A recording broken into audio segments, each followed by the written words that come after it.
আসসালামু আলাইকুম। আপনারা আশা করি ভালো আছেন। আজকে অনেকের সাথে দেখা হচ্ছে এই অনুষ্ঠানের সুযোগে। কিনোটটা পড়ার আগে একটা ছোট নোট দিই। সেটা হচ্ছে যে, যেটা পরিষ্কার করতে চাই, আমরা যে আলাপটা এখানে আজকে করছি, আমরা বলতে আসলে আমার আইডিয়াটা সেটা হচ্ছে যে আসলে আমি এখানে কোনো আইন নিয়ে আলাপ করতে আসি নাই। আমি আইনের লোকও না, এবং কিন্তু আমরা একটা আইডিয়ার কথা বলছি। আইডিয়াটা হচ্ছে আমাদের রাষ্ট্রের একটা নতুন সংবিধান লাগবে। তো আমাদের এখানে একটা ট্রেডিশনটা এমন তৈরি হয়ে আছে, বাংলাদেশি সংবিধান নিয়ে যারা আলাপ করবে তারা হবে আইনের লোক এবং আইনের প্রফেশনের লোক। এই প্রিজামশনটারে আমি সবসময় প্রশ্ন করেছি, আজকে আবার প্রশ্ন করছি।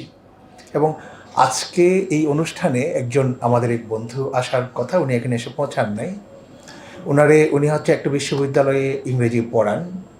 উনারা আমি বললাম, আপনি সংবিধান নিয়ে কথা বলতে আসেন। উনি খুব আকাশ থেকে পড়ে বলতেছেন, আমি ইংরেজি সাহিত্যের মানুষ, সংবিধান নিয়ে কী বলবো।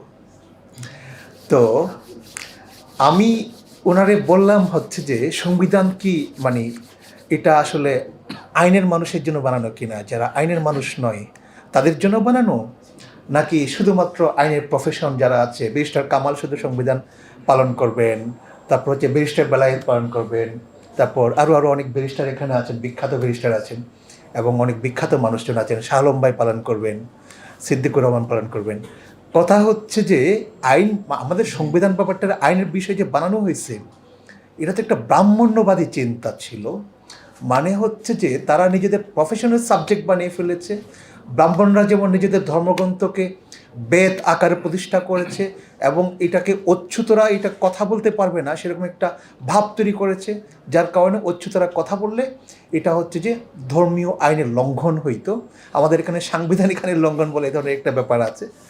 কিন্তু আমার কথা হচ্ছে, রাষ্ট্র গঠন যখন আমরা করব, রাষ্ট্র গঠনের সাবজেক্ট কিন্তু আসলে আমরা যারা সাধারণ মানুষ আছি, যারা প্রফেশনের মানুষ না, যাদের জন্য এই সংবিধানটা তৈরি হচ্ছে, আমরা যারা এই রাষ্ট্রের মালিক, এই মালিকদেরই কথা বলাটা দরকার প্রফেশনালদের চাইতে। প্রফেশনালরা আমাদের রাইট ব্যাখ্যা করবেন, মানে আমরা যে সংবিধানটা বানাবো সেই বানানোর পরে তারা এটা ব্যাখ্যা করবেন। তাদের প্রফেশনাল জায়গা থেকে তাদের একটা রাইট আছে, এই সংবিধানে আইন প্রফেশনাল লোকদের কোনো অধিকার হরণ করতে হয় নাকি, এটা এর বাইরে তাদের আর কোনো রাইট নেই এই সংবিধান নিয়ে কথা বলার। মানে হচ্ছে যে আপনি যেটুকু সংবিধানের হিস্সা হিসেবে বাংলাদেশে হাজির থাকবেন, এজ এ নাগরিক, এজ এ প্রফেশনাল, এই দুটো জিনিসের বাইরে আসলে সংবিধান নিয়ে আপনি আলাদাভাবে অথরিটি হিসেবে কথা বলার রাইট আপনার নেই। সেই রাইট আমরা আপনাকে দেবো না, অন্তত নতুন বাংলাদেশে না। এই জায়গা থেকে আমি কথা বলা শুরু করছি, একটু মনোযোগ দিয়ে আপনি শোনার জন্য আপনাদেরকে অনুরোধ করছি। আচ্ছা, ফ্যাসিস্টের পতনের পর আমাদের রাষ্ট্র গঠনের রূপকল্প কী হবে, তার জন্য আমার প্রস্তাবিত আফটার ফ্যাসিস্ট পলিটিক্যাল ম্যানিফেস্টো এটি। এই প্রস্তাবের প্রথম ড্রাফট আমি প্রকাশ করেছিলাম 27 আগস্ট 2024 আমার সোশ্যাল হ্যান্ডেলে। পরে এটাতে বিভিন্ন সময়ে সংযোজন এডিট করা হয়েছে। প্রথমত লক্ষ্য, আমি মনে করি বিপ্লব নয়, গণতান্ত্রিক সাধনা আমাদের, গণতান্ত্রিক রাষ্ট্র সাধনা আমাদের। ফলে ফ্যাসিস্টের পতনকে আমি জনঅভ্যুত্থান হিসেবে পড়ছি এবং এই সরকারকে অন্তর্বর্তী সরকার হিসেবে পড়ছি। কেউ কেউ প্রতি বিপ্লব রুখার কথা বলছেন। বিপ্লবকে ডিফাইন করার আগে প্রতি বিপ্লবও হচ্ছে যে আসলে একটা কল্পনা। ফলে আমি বলি হচ্ছে প্রতি বিপ্লব নিয়ে হাহুতাশ করেন না, তার আগে আপনার বিপ্লব কি সেটা ডিফাইন করেন। এটা বুদ্ধিভিত্তিক কাজ আমার মতে। তার জন্য নতুন সরকারকে সবার আগে নিজের ইন্টারিম চরিত্র থেকে জাতীয় এবং অভ্যুত্থানের সরকারে রূপান্তরিত করতে হবে। ফলে আমি 4টা বিষয়কে ফোকাস এনে কাজ করার কথা বলছি। 1, জাতীয় এবং অভ্যুত্থানের সরকারের রূপান্তর, স্কোপ এবং টাইমলাইন নির্ণয়। অভ্যুত্থানের প্রাণ প্রতিষ্ঠার জন্য অন্তর্বর্তী সরকারকে জাতীয় ও অভ্যুত্থানের সরকারের রূপান্তর পরিবর্তনের প্রথম ধাপ।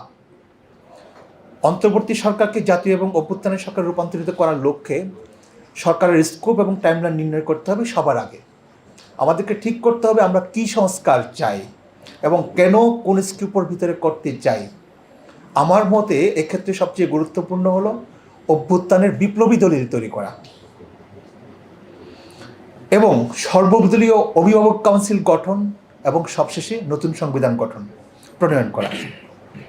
প্রথম, অভ্যুত্থানের বিপ্লবী দলিল। এটা কি জিনিস? তো আমাদের যেটা আমি বলতেছি হচ্ছে যে বিপ্লবী, এটা হচ্ছে যে অভ্যুত্থানের সরকার রূপান্তরের জন্য প্রাথমিকভাবে জন অভ্যুত্থান এবং দীর্ঘদিন ধরে চলা ফেসিস্ট বিরোধী যারা আন্দোলন করেছে, আন্দোলনের পক্ষগুলোর একটা সমন্বিত কনসেন্ট এবং বিপ্লবী দলিল তৈরি করা।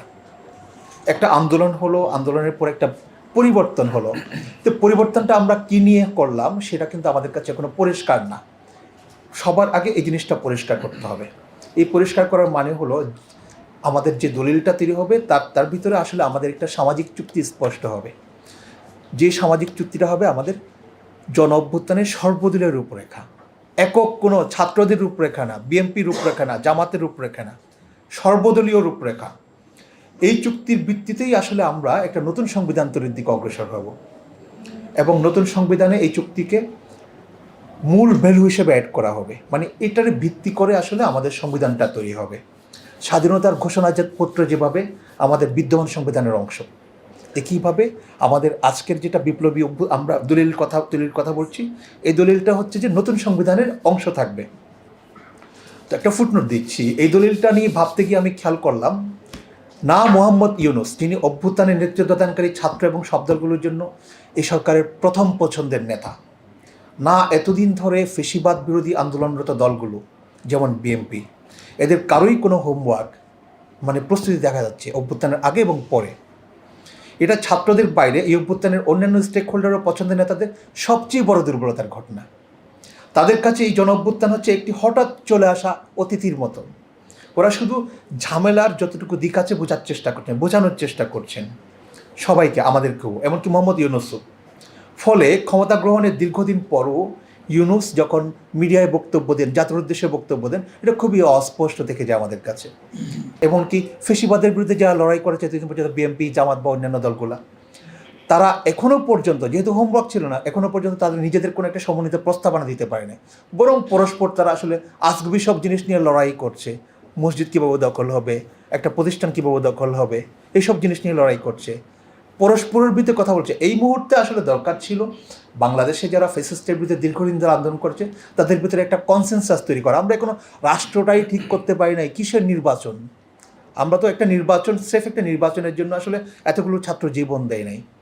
এই জিনিসটা আমাদেরকে স্পষ্ট করতে হবে। 2, সর্বদলীয় অভিভাবক কাউন্সিল গঠন। এই দলিল তৈরির জন্য জনঅভ্যুত্থানের ছাত্র নেতৃত্ব এবং ফেসিবাদের বিরুদ্ধে দীর্ঘদিন ধরে লড়াইরত দলগুলোর প্রতিনিধিদের সমন্বয়ে একটা সর্বদলীয় অভিভাবক কাউন্সিল গঠনের কথা বলছি আমি।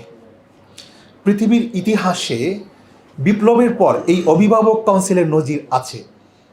ছাত্রদের যে লিয়াজো কমিটি আছে তারা বাতিল করে বা এই কমিটি সহই অন্তর্ভুক্ত হয়ে দ্রুতই এই সর্বদলীয় অভিভাবক কাউন্সিল গঠন করতে হবে। এই অভিভাবক কাউন্সিলের পরামর্শেই অভ্যুত্থানের সরকার চলবে। একটা কথা বলি, সেটা হচ্ছে যে আসলে কোনো একটা অভ্যুত্থান বা কোনো একটা পরিবর্তন বা কোনো একটা কনস্টিটিউশন, এগুলো কোনো একা একা ব্যাপার না। যারা এটারে একা একা করে ফেলতে চায় তাদের আসলে একটা সময়ে সেটা একটা ফেসিস্ট পরিণতি ঘটে। এটা হাসিনা করলেও সত্য, ছাত্ররা করলেও সত্য এবং বিএনপি করলেও সত্য। আমাদেরকে এই একা একা গন্তব্যের জায়গাটা স্পষ্ট করতে হবে এবং এটার ব্যাপারে সবসময় নজরদারি জারি রাখতে হবে আমাদেরকে। এখন যারা উপদেষ্টা আছেন তারা একই ক্ষমতায় অ্যাডমিনিস্ট্রেটিভ নির্বাহী থাকতে পারেন আমার প্রস্তাবনার ভিতরে, যদি তারা তখনও পর্যন্ত উপদেষ্টা আকারে বহাল থাকেন। আর উপরের এই সর্বদলীয় অভিভাবক কাউন্সিলই হবে মূলত উপদেষ্টা পরিষদ, বাকিরা হবে নির্বাহী মাত্র। এই উপদেষ্টা পরিষদের পরামর্শ ও সিদ্ধান্ত বাস্তবায়ন করা নির্বাহী পরিষদের কাজ, নির্বাহী সরকারের কাজ। এই পদক্ষেপের মাধ্যমেই মূলত এই অন্তর্বর্তী সরকার জাতীয় সরকারে পরিণত হবে। তাহলে এই অভিভাবক কাউন্সিলই মানে জাতীয় সরকারে পরিণত হওয়া মানে হচ্ছে যে আসলে আমরা আসলে আমাদের প্রাথমিক জায়গাটা অর্জন করলাম, যে আমরা আসলে গন্তব্যটা ঠিক করতে পারলাম। মানে আমরা সবার মিলে একটা সরকার গঠন করব, যে সবাই মিলে সরকার গঠনের ভিতরে আমাদের ভিতরে একটা সমন্বিত কনসেনসাস তৈরি হবে এবং আমাদের ভিতরে কোনো না পাওয়ার বেদনা থাকবে না। এখন যে সরকারটা বা ক্ষমতা ব্যবস্থাপনাটা আছে, এটার সবচেয়ে বড় সমস্যা হচ্ছে কি, এখানে প্রত্যেক মানুষই অস্পষ্ট নিজেদের অবস্থানের ব্যাপারে। সরকার, আমরা দূর থেকে আমরা নাগরিক হিসেবে দেখছি একটা অন্তর্বর্তী সরকার প্রতিষ্ঠা হয়েছে। এটার ব্যাপারে আমরা এক সময় মনে হয় যে এটার নেতৃত্ব ছাত্ররা দিচ্ছে, আরেক সময় মনে হচ্ছে সেনাবাহিনী দিচ্ছে, আরেক সময় মনে হচ্ছে আমলারা দিচ্ছে, আরেক সময় মনে হচ্ছে পুরাতন পাপীরা দিচ্ছে। কথা হচ্ছে যে আমরা তো এদের কারো নেতৃত্বই আসলে চাই না, আমরা চাই আমাদের নেতৃত্ব। আমরা কারা? আমরা সবাই, আমরা কোনো একক কোনো এন্টিটি না। একক কোনো এন্টিটি হইতে চাওয়াই হচ্ছে আসলে একদলীয় বাকশাল, যেটার বিরুদ্ধে আমাদের দীর্ঘ লড়াই ছিল। এইটাও যাতে একদলীয় বাকশালের পরিণতি শেষ না হয়, সেটা আমাদেরকে নজরদারি করতে হবে।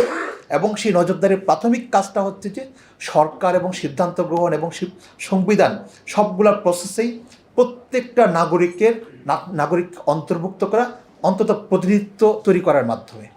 প্রত্যেকটা সেক্টরের প্রতিনিধি থাকবে, বুদ্ধিজীবীদের প্রতিনিধিত্ব থাকবে, পেশাজীবীদের প্রতিনিধিত্ব থাকবে, প্রত্যেকটা রাজনীতি দলের প্রতিনিধিত্ব থাকবে, শুধুমাত্র ফেসিস্টদের প্রতিনিধিত্ব থাকবে না, আর সবার প্রতিনিধিত্ব থাকবে। এক, তৃতীয় জিনিস হচ্ছে যে এই পর্বের সর্বশেষ স্তর আমি বলছি, সেটা হচ্ছে একটা নতুন সংবিধান প্রণয়ন এবং ঘোষণা। এটা কীভাবে হবে? প্রথমত, আমরা যে বলছি একটা নতুন সংবিধান আমাদের লাগবে, এটা আসলে কী ব্যাপার? এটা কেমন জিনিস? মানে কেন নতুন সংবিধানই লাগবে? আমাদের কাছে তো এরকম অনেকগুলো অপশন আছে, এই ধরনের আলাপ আছে যে আসলে একটা পুরাতন সংবিধান, এখানে তো শুধুমাত্র এই অপশনগুলো, এই ধারাগুলো আসলে প্রবলেমেটিক। বাকি ধারাগুলো কত সুন্দর, আমাদের এখানে মানবাধিকারের কথা বলা হচ্ছে, অনেক সুন্দর সুন্দর আইন আছে, আমাকে চিন্তা এবং বিবেকের স্বাধীনতার কথা বলা হচ্ছে। আমাদের সংবিধানটা অনেক সুন্দর একটা জিনিস অবশ্যই। প্রথম কথা হচ্ছে যে এটার ব্যাপারে আমাদের অনেক আবেগ অনুভূতির ব্যাপারও আছে। দীর্ঘ 9 মাসের লড়াইয়ের পরে আমাদের অনেকগুলা শহীদের রক্তের বিনিময়ে যখন আমরা স্বাধীন হইলাম, বাংলাদেশ স্বাধীন হইলাম, এই স্বাধীনতার পরে আসলে আমরা একটা বাংলাদেশ রাষ্ট্র অর্জন করলাম। এটা আমাদের একটা ইউটোপিয়া। এবং এই ইউটোপিয়ার জায়গা থেকে আমরা খুব আবেগাক্রান্ত হয়ে যখন সংবিধান নিয়ে কথা বলি, 72-এর সংবিধান আমরা বিসর্জন দিতে চাই, কেমনে? এটা সম্ভব কেমনে? শহীদদেরকে আমরা অমর্যাদা করব? প্রশ্নটা সেই জায়গায় না। প্রশ্নটা হচ্ছে যে আসলে আমরা যে একটা প্রথমত বলতেছি, দেখেন, আমরা যে একটা সংবিধানের কথা বলছি, এইটা আসলে প্রথমত কোনো আইন কারেকশনের কোয়েশ্চেন না। সংবিধান কোনো আইনের গ্রন্থ না। সংবিধান হচ্ছে সর্বোচ্চ হইতে পারে ফিলোসফি অফ ল, কিন্তু ফিলোসফি অফ ল না। এটা হচ্ছে একটা সোশ্যাল কন্ট্রাক্ট। আমি, আপনি এবং সে, আমরা এখানে যারা সবাই আছে, আমরা সবাই মিলে যে একটা রাষ্ট্র গঠন করতে রাজি হয়েছি, সেই গঠন করতে রাজি হওয়ার প্রাথমিক দলিল হচ্ছে আসলে এটা সংবিধান। কিন্তু আমরা কখন মানুষ সংবিধান করে? সংবিধান গঠন করার মুহূর্তটা হচ্ছে আসলে আমাদের একটা দার্শনিক মুহূর্ত, কোনো আইনি মুহূর্ত না। দার্শনিক মুহূর্তটা কীরকম? দীর্ঘ সময় ধরে লড়াই সংগ্রাম করার পর আমরা যখন মুক্তি হল, আমরা যখন পাকিস্তানি সেনাবাহিনীদেরকে বাংলাদেশ থেকে তাড়াইতে পারলাম, তাড়ানোর পরে যখন আমাদের বিজয় হলো, তার মানে হচ্ছে সেই সময়টাতে আসলে আমরা বাংলাদেশ রাষ্ট্রের মালিকানা অর্জন করার মতো একটা পরিস্থিতিতে আসলাম। আমরা দাবি করা আমাদের এমন সুযোগ আসলো যে আমরা এখন নিজেদের মালিকানা নিজেরা দাবি করতে পারবো, একটা ভূমির মালিকানা দাবি করতে পারবো। এই মালিকানা দাবি করার অর্থ হচ্ছে আমরা সোভারেন পিপল হইলাম। সোভারেন পিপল না হলে কিন্তু আপনি নিজে স্বাধীনও হইতে পারেন না, আর একটা রাষ্ট্রের স্বাধীনতা ঘোষণা করতে পারেন না, সংবিধান বানানোর আপনার পাওয়ার থাকে না। আমাদের যখন একটা রাষ্ট্র বানাইলাম, স্বাধীনতা ঘোষণা করলাম, বিজয়ী হইলাম, অনেক শহীদ হইলাম, তার মানে হচ্ছে যে আমরা আসলে এই অথরিটিগুলো অর্জন করার দিকে গিয়েছিলাম। সমস্যা হচ্ছে যে আমরা যে নতুন রাষ্ট্রের মালিকানা হইতে পারলাম, সেই পরিস্থিতিটা ধরেন আমরা 1971 সালে 16 ডিসেম্বর অর্জন করেছি। কিন্তু যখন 1972 সালে আমাদের একটা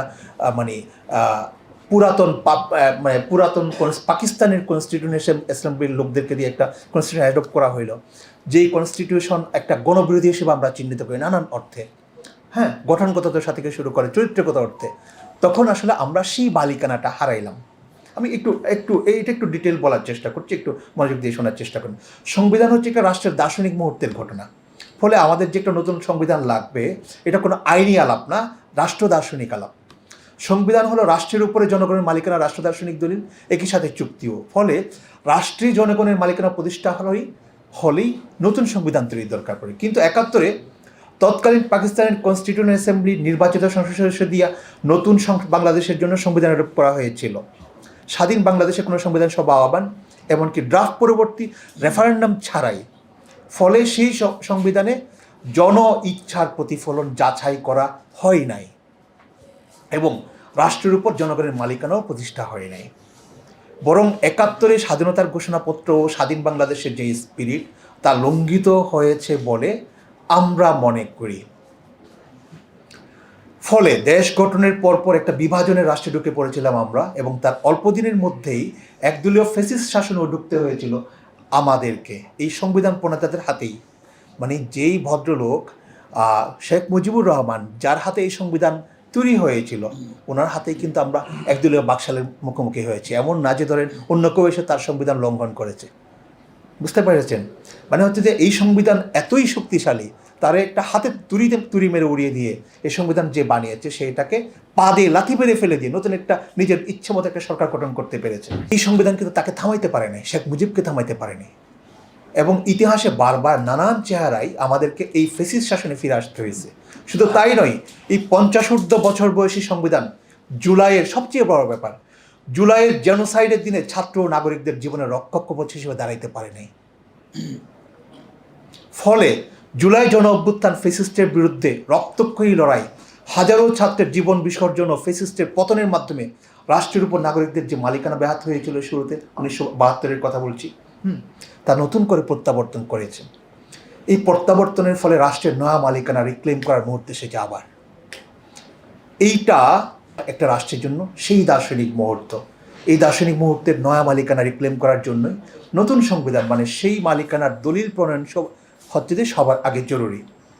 যার ভিত্তি হবে সেই শুরুর বিন্দু বাংলাদেশ স্বাধীনতার ঘোষণাপত্র, আর স্পিরিট হবে 1971 সালের গণমুক্তিযুদ্ধ এবং 2024-এর জন অভ্যুত্থান। আমরা 1971 সালে আমাদের শুরু, আমরা ভ্রমণ শুরু করেছি, মাঝখানে আমাদের পথ বিচ্যুত হয়ে গিয়েছিল, রাস্তা ভেঙে গিয়েছিল, আমরা আবার নতুন রাস্তা শুরু করছি 2024 সালে এসে। এটা হচ্ছে আমাদের নতুন পথ। এই নতুন পথের জন্য নতুন কর্তব্য ঠিক করতে হবে। ফলে নতুন সংবিধানের উদ্দেশ্যে অতি দ্রুত অভ্যুত্থানের ছাত্র নেতৃত্ব, রাজনৈতিক দলের প্রতিনিধি, নাগরিক সমাজ ও বুদ্ধিজীবীদের নিয়ে অভ্যুত্থান উত্তর সংবিধান প্রণয়ন কমিটি গঠন করতে হবে, যার কাজ হবে অভ্যুত্থানের স্পিরিট ধারণ করে একটি নতুন সংবিধান ড্রাফট করা। যদিও একটা সংস্কার কমিশন গঠন করা হয়েছে, যেটি প্রথমে অ্যাডভোকেট শাহদিন মালিককে এবং পরে তার স্থলে প্রফেসর আলী রিয়াজকে প্রধান করে করা হয়েছিল। এই সংস্কার কমিটি নির্বাহী বিভাগের নিয়োগ মাত্র। আমার বক্তব্য হচ্ছে এই নিয়োগ অভিভাবক বা কাউন্সিল বা সর্বদলীয় সিদ্ধান্ত থেকে হয় নাই। আলী রিয়াজের ব্যাপারে আমাদের কোনো কথা নেই। আলী রিয়াজও সংবিধান পুনর্লিখনের কথা বলেছে, কিন্তু আমাকে খেয়াল রাখতে হবে একটা সংবিধান, একটা রাষ্ট্রের সংবিধান কোনো একা একা ঘটনা না, একটা রাষ্ট্রের সংবিধান সবাই মিলে করার ব্যাপার। সুতরাং এই সিদ্ধান্তটা আসতে হবে সর্বদলীয় অভিভাবক কাউন্সিলের পক্ষ থেকে, যে আমরা একটা সংবিধান বানাবো, এই সংবিধানের জন্য আমরা একটা কমিশন করব। এই কমিশন শুধুমাত্র নির্বাহী পরিষদ দিলে হবে না, তাদের এই ম্যান্ডেট নেই। আসলে ম্যান্ডেটটা হচ্ছে আমরা দিলে তখন ম্যান্ডেটটা তৈরি হবে। আচ্ছা, এটা যদি না হয় তখন কি হবে? যদি ধরেন সর্বদলীয় অভিভাবক কাউন্সিলের মাধ্যমে যদি এটা না হয়, তখন যেটা হবে সেটা হচ্ছে যে আসলে এটা যে সর্বদলের এবং জনগণের প্রতিনিধিত্ব নিশ্চিত করা হচ্ছে এখানে, সেটা নিশ্চিত হবে না, এটা বিবেচিত হবে না সেটা। ফলে আচ্ছা, পরে এই সংবিধান কমিটি যারা অভিভাবক কমিটি যাদেরকে নিয়োগ করবে, এই নিয়োগ কমিটি হচ্ছে যে পরে তাদের ড্রাফটের উপর জনগণের মতামত আহ্বান করবে। তারা প্রথমে প্রাথমিক ড্রাফটের পর এই ড্রাফটের উপর জনগণের মতামত আহ্বান করবে ও প্রয়োজনীয় সংশোধন শেষে সর্বশেষ সর্বদলীয় অভিভাবক কাউন্সিলের অনুমোদনের পর গণভোটে পাঠাবে। এই গণভোটের মাধ্যমেই অভ্যুত্থান পরবর্তী বাংলাদেশের নতুন সংবিধান অ্যাডপশনের সাথে সাথে অভ্যুত্থানের সরকারের মেয়াদ, স্কোপ ও চলমান কাজের বৈধতাও নেওয়া হবে জনগণের কাছ থেকে। মানে হচ্ছে যে কোনো কিছুই জনগণের কনসেন্ট ছাড়া স্কিপ করতে দেওয়া যাবে না। আমি যে একটা সংবিধান বানাচ্ছি, এই সংবিধান যেমন জনগণকে বলতে হবে যে হ্যাঁ এই সংবিধানই আমাদের। একই সাথে আমাদের যে সংবিধানের অথরিটি তৈরি হয়েছে, আমরা যে সংবিধান চালানোর জন্য একটা কমিটি করলাম, একটা সরকার করলাম, অভ্যুত্থানের সরকার করলাম, অভ্যুত্থানের সরকারকেও জনগণের ম্যান্ডেট দিতে হবে তৈরি করতে। এটা হচ্ছে জনগণের সেই ম্যান্ডেট, রেফারেন্ডাম। এখানে নোক্তা দেওয়া দরকার, এই অভ্যুত্থানটা যে হেফাজত, বিএনপি বা বামের মতো আদর্শিক দলের হাতে না হয়ে একটা রিজিড আইডিওলজিহীন বৈচিত্র্যপূর্ণ ছাত্র আন্দোলনের হাতে হলো। এই ঘটনা অভ্যুত্থানকে অনেকগুলো আদর্শিক অব্লিগেশন থেকে মুক্ত করলো। এই মুক্তি আমাদের জরুরি ছিল, কারণ আইডিওলজিও একটা আসলে শেষ পর্যন্ত একটা ফ্যাসিস্ট ফাঁদ। ফলে নতুন সংবিধানে আইন ও ভাবাদর্শের সব চিরস্থায়ী বন্দোবস্ত বাতিল এবং রাষ্ট্রে জনকনসেপ্ট ও ন্যায়ভিত্তিক সমাজের হাজিরা নিশ্চিতের বিরুদ্ধে যে দল ও ভাবাদর্শিক বাধা, এই বাধা থেকেও মুক্ত থাকার শর্ত তৈরি হলো। এই মুক্তিকে উদযাপনের সর্বোচ্চ সুযোগের ব্যবহার করতে হবে নতুন সংবিধানে। এই মুক্তিকে সামনে রেখে প্রথমত, বেলায়েত কিছু মনে করেন না, আমি বলছি প্রথমত পুরনো সংবিধানবিদদেরকে পুরোপুরি অগ্রাহ্য করতে হবে। পুরনো সংবিধানের জ্ঞানীদের নিয়ে আমাদের আসলে কোনো কাজ নেই। আমার কাজ হতে যারা সংবিধানের স্টেক হোল্ডার তাদেরকে নিয়ে। সর্বশেষ, নতুন সংবিধানটি আসলে আমরা কেমন চাই? নতুন সংবিধানের চরিত্র নিয়ে সিদ্ধান্ত নেবে প্রাথমিকভাবে অভিভাবক কাউন্সিলের প্রতিনিধিরা, আমরা না। মানে আমরা বলতে হচ্ছে যে কোনো বুদ্ধিজীবী না, কোনো বুদ্ধিজীবী, কোনো পেশাজীবী, কোনো আইনজীবী না, সংবিধান বিশেষজ্ঞ না। কিন্তু আমরা প্রত্যেকেই আসলে আমাদের অনুমান এবং প্রশ্নগুলো উত্থাপন করে যেতে চাই, যাতে আমাদের নাগরিক আগ্রহগুলো নতুন সংবিধানে সবসময় ফোকাস থাকে, তারা নিয়ে আলাপ করতে বাধ্য হয়। যেমন আমি যে প্রশ্নগুলো উত্থাপন করতে চাই, যে আলাপগুলো করতে চাই নতুন সংবিধান, সেগুলোর ব্যাপারে কথা বলছি। যেমন নতুন সংবিধানও কি আসলে আপনার চিন্তা ও বিবেকের স্বাধীনতায় কোনো বন্ধু রাষ্ট্র এসে হামলা করতে সক্ষম হবে কিনা? দেখেন, কি অসাধারণ একটা ক্লজ, চিন্তা ও বিবেকের স্বাধীনতা আমাদের ছিল। কিন্তু চিন্তা ও বিবেকের স্বাধীনতার ভিতরে শর্ত হচ্ছে যে বন্ধু রাষ্ট্র যাতে এটাতে হার্মফুল না হয়, এটাতে হার্ম ফিল না করে। তার মানে আপনার চিন্তা ও বিবেকের স্বাধীনতা প্রথমে বন্ধক দিয়ে দিলেন। এটা যে 72 সংবিধানের কথা বলছি, এটা পরবর্তীতে কেউ করছে সেটা না। এই ধরনের আরও অনেকগুলো প্রশ্ন উত্থাপন করাটাই আসলে আমাদেরকে একটা কাঙ্ক্ষিত নতুন সংবিধানের দিকে যেতে সাহায্য করবে। নতুন সংবিধানের প্রাথমিক চেহারাটা আমরা চাই, এখানে সংবিধানের 4 মূলনীতির মতো কোনো একটা বায়বীয়, ধরে দেখা যায় না, অধরা এমন কল্পনা, যারে দি অ্যালজাব্রা অফ ইনফিনিট জাস্টিসের মতো ব্যবহার করা না যায়। যেমন এই 4 বায়বীয় মূলনীতির যে কোনো একটার উপলক্ষ কইরাই হাজার হাজার মানুষ মেরে ফেলার পরও বলতে পারবেন, আমরা জাতীয়তাবাদ, সমাজতন্ত্র, গণতন্ত্র এবং ধর্মনিরপেক্ষতার জন্য এই গণহত্যা করেছি।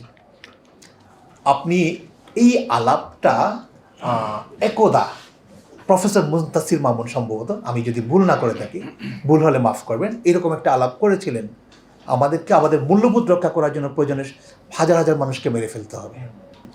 ফ্যাসিস্ট জাতীয়তাবাদ ও ধর্মনিরপেক্ষতা নামের কল্পনার ব্যবহার কইরাই আওয়ামী লীগ এবং তাদের ইতিহাসবিদ ও বুদ্ধিজীবীরা এরকম গণহত্যাযজ্ঞের ঘটনাকে নেসেসারি কাজ হিসেবে মনে করত।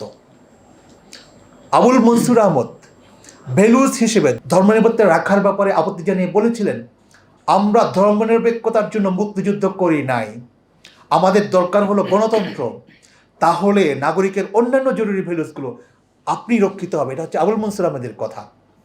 দ্বিতীয়ত, জাতি পরিচয়ের বৈষম্য থাকবে না নতুন সংবিধানে। আজকে গতকালকে থেকে আমরা যে জিনিসটা দেখছি, ফেস করছি, আমাদের এখানে একটা জাতি পরিচয়ের বৈষম্য আছে, সংবিধান থেকে শুরু করে আমাদের মানুষ সব জায়গায়। পুরনো বিশেষত শেখ মুজিবের সংবিধানে বাংলাদেশে বসবাসকারী সবাই বাঙালি বলে গণ্য হবে। ওখানে বলা হচ্ছে ভাষাগত ও সংস্কৃতিগত একক সত্তা বিশিষ্ট বাঙালি জাতি। আমাদের সবাইকে ডিফাইন করা হচ্ছে সংবিধানে ভাষাগত ও সংস্কৃতিগত একক সত্তা বিশিষ্ট বাঙালি জাতি, এবং জাতীয় ঐক্যের ভিত্তি বলা হচ্ছে এই জাতিগত পরিচয়কে। দেখুন কি অদ্ভুত মিথ্যা কথা। আমার সংস্কৃতিকে একটা চাকমা সংস্কৃতিকে এক, মারমার সংস্কৃতিকে এক। আবার ওখানেও দেখেন সবাইরে আবার পাহাড়ি বলে ডিফাইন করা হচ্ছে। নো পাহাড়ি, তাদের নিজস্ব জাতিগত পরিচয় আছে, তারা চাকমা, তারা মারমা, তারা কেন আপনি পাহাড়ি বলে ডিফাইন করবেন? প্রত্যেকের আলাদা জাতিসত্তাকে আমাদেরকে অনার করতে হবে। বাংলাদেশ ভূখণ্ডে বহু ভাষাভাষী ও জাতি পরিচয়ের মানুষের বসবাস। রবীন্দ্রনাথের একটা ভারতবর্ষ কল্পনা ছিল, একটা উদাহরণ দিচ্ছি, এটা রবীন্দ্রনাথের একটা ভারতবর্ষ কল্পনা ছিল, যেখানে বসবাসকারী প্রত্যেকটি মুসলমান, খ্রিস্টান সবাই হিন্দু বল হিসেবে বিবেচিত হবেন। এটা হচ্ছে রবীন্দ্রনাথের আলাপ, রবীন্দ্রনাথের প্রস্তাব ছিল। সংবিধানে বাংলাদেশে বসবাসকারী সবার বাঙালি পরিচয় নির্ধারণ রবীন্দ্রনাথের সেই গায়ের জোরের হিন্দু কল্পনার মতোই বা তার চাইতে ভয়ঙ্কর।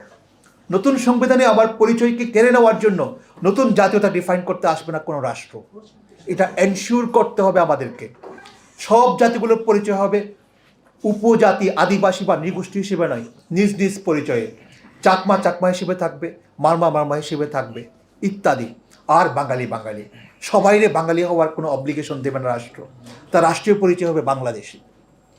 তৃতীয়ত, নতুন সংবিধানের কাজ হলো মানুষ বা নাগরিকের যে ইনএলিয়েনেবল রাইটস, যারে আপনি তার শরীর থেকে আলাদা করতে পারবেন না, জাতিসংঘের ইউনিভার্সাল ডিক্লারেশন অফ হিউম্যান রাইটসের কথা যা উল্লেখ আছে, তার সংরক্ষণ করা, তা যাতে কেউ লঙ্ঘন করতে না পারে। এটা হবে সংবিধানের ইটার্নিটি ক্লজগুলোর একটি। ইটার্নিটি ক্লজ হচ্ছে যেটা সাধারণভাবে আপনি মানে একটা ধরেন ম্যান্ডেট ছাড়া, রেফারেন্ডাম ছাড়া বা গণপরিষদের আয়োজন ছাড়া যেটা চেঞ্জ করতে পারবেন না আপনি। চতুর্থত, আমাদের অধিকারের ধারণাগুলোর বৈষম্যে সমতা আনা। রাজনৈতিক অধিকার যেমন কথা বলা ও সভা সমাবেশের অধিকারের মতো করে ভাত কাপড় বাসস্থান চিকিৎসা এগুলোর অধিকারকে আদালতে ক্লেমেবল মর্যাদার অধিকারের মর্যাদা দেওয়া, যা আগে আমাদের সংবিধানে ছিল না। আগে আমরা রাজনৈতিক অধিকার আমরা সভা সমাবেশ করতে দিচ্ছে না, এটা নিয়ে আমরা আদালতে ক্লেম করতে পারতাম, আমার অধিকার করণ করা হচ্ছে। কিন্তু আমি ভাত পাচ্ছি না রে ভাই, খেতে পাচ্ছি না, ক্ষুধায় মরে যাচ্ছে, এটা নিয়ে ক্লেম করতে পারতাম না রাষ্ট্রের কাছে যে আমি কেন মারা যাচ্ছি তোমার রাষ্ট্রে। হজরত ওমরের শাসন যদি এরকম হয় যে ধরেন হজরত ওমর যদি মনে করতেন যে এই রাষ্ট্রের ভিতরে, এই খেলাফতের ভিতরে যদি একটা অভুক্ত কুকুরও মারা যায় তাহলে তার দায়িত্ব আমার, সেই দায়ী নেওয়ার ব্যাপারটা আমাদের সংবিধানে থাকতে হবে। সেই অধিকারের কথা আমাদের এখানে বলা আছে। সমস্যা হচ্ছে সেই অধিকারটা আমরা লিগেলি ক্লেম করতে পারবো না রাষ্ট্রের কাছে। আমাদেরকে অধিকারের এই সমতা বিধান করতে হবে, আমরা যাতে রাষ্ট্রের কাছে এই অধিকার ক্লেম করতে পারি সক্ষম হই।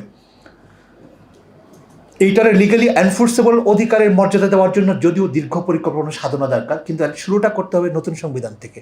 এটা খুবই সহজ, স্ট্রেট ফরওয়ার্ড কথা।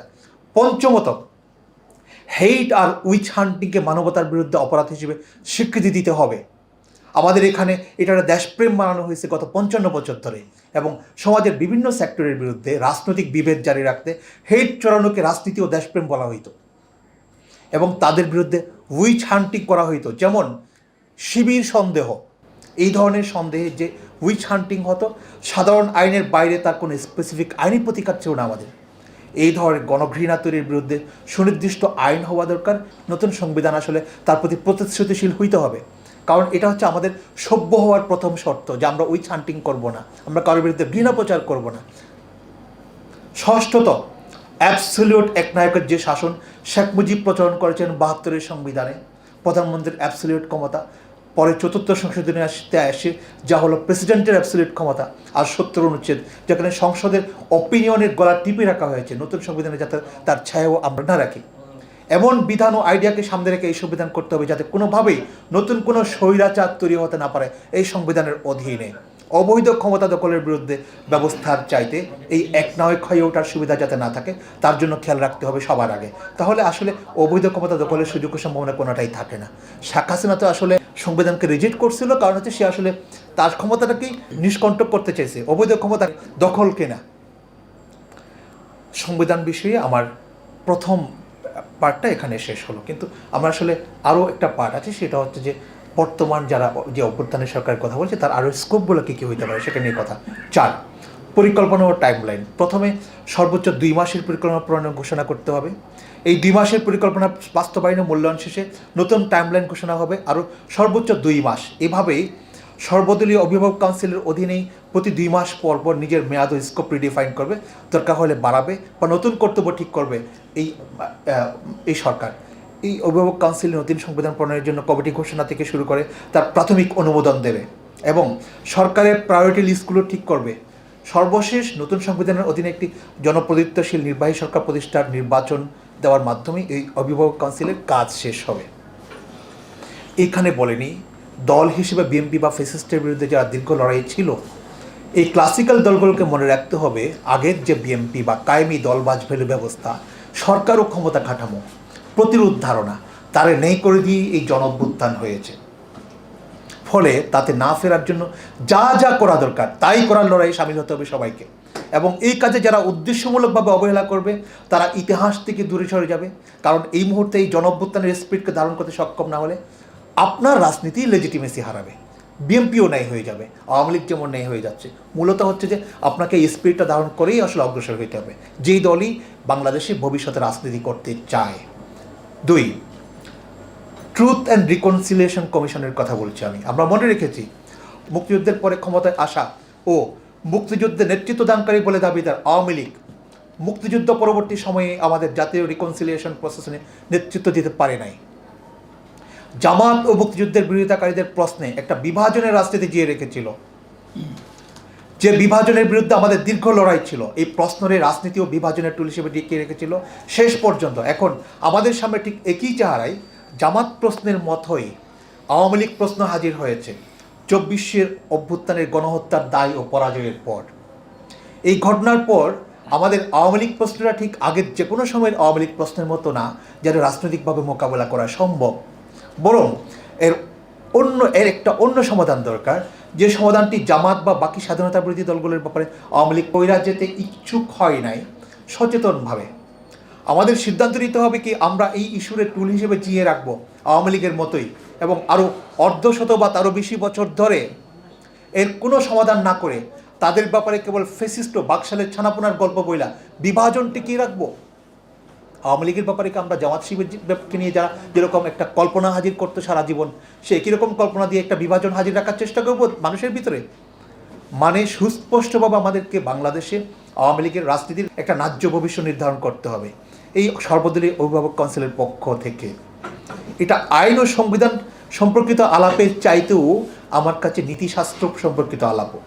আমার মত হলো, দল, ব্যক্তি ও হুকুমদাতা নেতাদের বিরুদ্ধে মানবতার বিরুদ্ধে অপরাধের অভিযোগে মামলা ও শাস্তি যদি চলে, এই অভিযোগে এবং জনগণের বিরুদ্ধে এই ঐতিহাসিক অপরাধের ও সত্যতার হিস্ট্রির পরে একই নামে রাজনীতি আইন ইচ্ছাতেও তাদের জন্য বেশ ভারী কাজ হবে, যে ভার বহুদিন ধরে জামাত নামে স্বাধীনতার বিরোধিতাকারী ও কোলাবোরেটর দল ও বহন করে চলছে আপনারা জানেন। ফলে এটার সমাধান সির্ফ আইনি পরিসরের নয়, আওয়ামী লীগকেও সিদ্ধান্ত নিতে হবে তারা এই ভার কীভাবে বহন করতে চায় নাকি ফেলে দিতে ইচ্ছুক। ঐতিহাসিকভাবে এই ধরনের পরিস্থিতির জন্য সবচেয়ে গুরুত্বপূর্ণ হলো একটা রিকনসিলিয়েশন প্রসেস শুরু করা। দক্ষিণ আফ্রিকার বর্ণবাদ পরবর্তী ইতিহাসের মতো করে ট্রুথ অ্যান্ড রিকনসিলিয়েশন কমিশন গঠন করার কথা ভাবা যায়, এবং দল হিসেবে আওয়ামী লীগকে নিষিদ্ধ করার চাইতে শর্ত সাপেক্ষে, যেমন একটা যৌক্তিক সময়ের জন্য তাদের এই নামে রাজনীতির অধিকার রহিত করার কথা বলবো আমি, এবং এই সময়টাতে নির্বাচন কমিশনে তাদের নিবন্ধনও বাতিল করার কথা বলবো। এটা হলো সেই জাস্টিস, যে জাস্টিস আওয়ামী লীগ, জামাত প্রভৃতি দলের প্রতি এতদিন করতে পারে নাই। আমরা আওয়ামী লীগের প্রতি সেই জাস্টিস করতে চাই, কারণ আওয়ামী লীগ বাংলাদেশের পপুলেশনের একটা বড় অংশ। এদেরকে পুরোপুরি আদার মানে নিষিদ্ধ করে দিয়ে একটা দেশ চালানো প্রায় অসম্ভবই। কিন্তু এই ব্রুটালিটির পরে ফেসিস্ট আওয়ামী লীগকে ঠিক আগের মতো করে ফিরে আসতে দেওয়া বা বিনা প্রশ্নে তাদের রাজনীতি করতে দেওয়াও একটা বড় ইনজাস্টিসের প্রতিষ্ঠা করবে অভ্যুত্থান পরবর্তী বাংলাদেশে।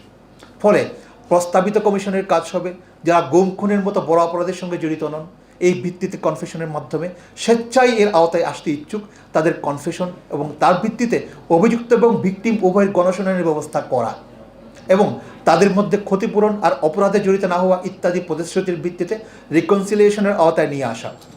শর্ত থাকবে যে এই প্রতিশ্রুতি ভঙ্গ করলে কমিশনের আওতায় রিকনসিলিয়েশনে আসা তার পুরনো ও নতুন সব অপরাধ পুনরায় নিয়মিত আদালতে বিচার ও শাস্তির আওতায় আনা হবে, এবং এর বাইরে যারা গুম খুনের অপরাধে সরাসরি বা হুকুমের বরাতেও অপরাধী, তারা এই কমিশনের কোনো সুবিধা পাবে না, বরং তাদের নিজেদের তৈরি মানবতা বিরোধী বিশেষ ট্রাইব্যুনালের অধীনে বিচার এনশিওর করতে হবে, যার আইনগত প্রসেসটা হবে খুব সংক্ষিপ্ত। প্রাক্তন ডিকটেটর, তার সব হ্যান্ডস এবং দলগতভাবে আওয়ামী লীগের বিরুদ্ধে আনুষ্ঠানিকভাবে তাদের তৈরি মানবতা বিরোধী অপরাধ ট্রাইব্যুনালের অধীনেই জেনোসাইড ও মানবতার বিরুদ্ধে অপরাধের অভিযোগে মামলা দায়ের করা, যাতে তারা কোনো উদ্দেশ্যমূলক ইনজাস্টিসের অভিযোগ করতে না পারে এবং সন্তুষ্ট চিত্তে এই রায় মেনে নিতে পারে, যেহেতু এটা তাদের নিজেদের করা ট্রাইব্যুনাল। এখানে আসলে উদ্দেশ্য থাকতে পারে না, খারাপ উদ্দেশ্য থাকতে পারে না। খারাপ উদ্দেশ্য হলে আমরা নিজের একটা ট্রাইব্যুনাল করতাম নিজেদের জন্য, কিন্তু আমরা চাই আওয়ামী লীগ নিজের তৈরি আইনে নিজেদের বিচার হোক, যাতে তারা একটা জাস্টিস পরিস্থিতি ফিল করতে পারে যে আমরা একটা অ্যাট হোম পরিস্থিতিতে আছি। এবং সেই সাথে যদি এই নামে রাজনীতি করার ব্যাপারটারে আইন দিয়ে সমাধান করতে চান, জেনোসাইড ও গণতন্ত্র হত্যার জন্য জামাতের বিরুদ্ধে তারা যেরকম মামলার ঘোষণা দিয়েছিল, একইভাবে আওয়ামী লীগের বিরুদ্ধেও এই অভিযোগ উত্থাপন করা যেতে পারে। তবে এই ট্রাইব্যুনালে কোনো দল ও ব্যক্তি নতুন করে জেনোসাইডের বিচার শুরু করার আগে ট্রাইব্যুনাল ও এর জঙ্গলি আইনগুলো পুনর্গঠন করতে হবে, স্কোপগুলো নতুন করে ডিফাইন করতে হবে ও বাড়াতে হবে। যুদ্ধাপরাধীদের বিচারের নামে যেসব রাজনৈতিক বিচার ও বিচারিক খুনোখুনি হয়েছে বলে অভিযোগ আছে, তার সুস্পষ্ট সুরাহা করতে হবে। কোনোভাবেই তাদের ন্যায় বিচারের অধিকার রহিত করা যাবে না, বরং ন্যায় বিচার এবং সব ধরনের নাগরিক সুবিধা বজায় রেখেই বিচারের মুখোমুখি করতে হবে এই জুলাই গণহত্যার হোতাদের। আমরা কোনো রাজনৈতিক নেতার বিরুদ্ধেই ইনজাস্টিস চাই না, যে ইনজাস্টিস তারা এদেশের নাগরিকদের বিরুদ্ধে দীর্ঘ সময় ধরে জারি রেখেছিল। 3, ফ্যাসিস্ট আইডিওলজির মোকাবেলা কোয়েশ্চেন। আদর্শিকভাবে বাঙালি জাতীয়তাবাদকে মোকাবেলা, যেটি ফ্যাসিস্টের আইডিওলজি ছিল এবং ফিরে আসার সম্ভাবনা আছে প্রায় সবসময়ই। যেমন হিটলার থেকে মুক্তির পরও নাৎসি আইডিওলজি থেকেও মুক্তির লড়াই করতে হয়েছে জার্মানদেরকে। এইখানেও এই লড়াই আমাদের একই সাথে রাজনৈতিক এবং বুদ্ধিভিত্তিক লড়াই। তবে অভ্যুত্থান পরবর্তী সংবিধান এবং অভ্যুত্থানের সর্বদলীয় বিপ্লবী দল যা একই সাথে সংবিধানের অংশ হবে, তাতে এই লড়াইয়ের স্পিরিটকে ধারণের জরুরতের কথা বলি আমি। 4, ভারত প্রশ্ন। ভারত হচ্ছে আমাদের সীমান্ত। বাণিজ্য থেকে শুরু করে পানি, সীমান্ত হত্যা, সব ইস্যু নিয়েই ভারতের সাথে আমাদের বোঝাপড়ার বাস্তবিক ও ঐতিহাসিক কারণ তৈরি হয়ে আছে। অভ্যুত্থানের পরে ভারত প্রশ্ন নতুন চেহারায় হাজির হবে, এটাই স্বাভাবিক, যার মোকাবেলার কৌশলপত্র ও নীতিমালা ঠিক করতে হবে অভ্যুত্থানের সরকারকে। এই কৌশলপত্র সংবিধান না হোক অভ্যুত্থানের বিপ্লবী দলের অন্তর্ভুক্ত হইতে পারে। এটার একটা মেজর জিনিস যেটা হবে, এটা আমি সবসময় বলি, সেটা হচ্ছে যে আসলে ভারতের কাছে আমরা ক্লিয়ার করব আসলে আমরা ভারতের অভ্যন্তরীণ বিষয়গুলো নিয়ে আমরা কখনো হস্তক্ষেপ করতে চাই না, কিন্তু তোমাদেরকে এশিওর করতে হবে তোমরা সীমান্ত হত্যা করবা না, আমাদের পার্বত্য চট্টগ্রাম নিয়ে তোমরা কোনো রকম মাথা ব্যথা করবে না, এটা আমাদের ইস্যু। এই সব বিষয় নিয়ে উভয়ের একটা ইন্টারেস্ট, আমাদের পরস্পর ইন্টারেস্টগুলোকে আমরা যখন পরস্পর সম্মান করতে রাজি থাকবো, এই রাজি যখন আমরা সুস্পষ্ট করব, এবং ভারত যে নিজেদের পররাষ্ট্র নীতিমালা পরিবর্তন করছে শেখ হাসিনার পতনের পরে, সেটা ভারতকেই স্পষ্ট করতে হবে, আমরা যেমন স্পষ্ট করব। এইভাবেই আসলে আমরা একটা নতুন সংবিধানের দিকে যেতে পারবো বলে আমার মনে হয়। সবাইকে ধন্যবাদ, অনেক কষ্ট করে অনেক দীর্ঘ কথা শুনেছেন।